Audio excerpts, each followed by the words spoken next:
General Manager Sachiko Coco Woods struggled for weeks to get the COVID-19 vaccine for dozens of mostly elderly residents living in her San Gabriel Valley retirement community.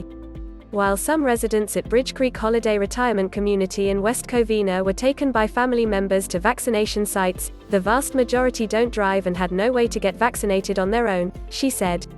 After screaming and yelling for weeks, and after losing 2 residents to COVID-19 this year, a mobile team coordinated by LA County's Department of Public Health arrived Sunday, February 21, to offer residents their first Moderna vaccine dose.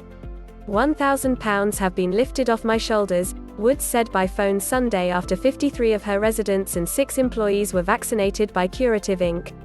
It was great. Everyone was excited. Bridge Creek is an independent and unlicensed retirement community, and thus was not eligible for the first COVID vaccines offered to nursing homes, assisted living facilities and other long-term care sites granted the highest vaccination priority by the state. Some independent senior communities during this pandemic have fallen through the cracks, forced to reach out to hospitals, pharmacies and county public health officials on their own in an effort to get the life-saving vaccines for their elderly and vulnerable residents. 2 of Bridge Creek's sister communities, Valencia Commons in Rancho Cucamonga, and Rancho Village in Palmdale, are still waiting for their residents to be vaccinated, Woods said. I need to help them now, she said, adding that some of her sister communities in other counties have been able to get their residents vaccinated. When asked last week about the Bridge Creek retirement community, El County's Public Health Director Barbara Ferrer said they have dozens and dozens of requests from independent living sites for vaccinations.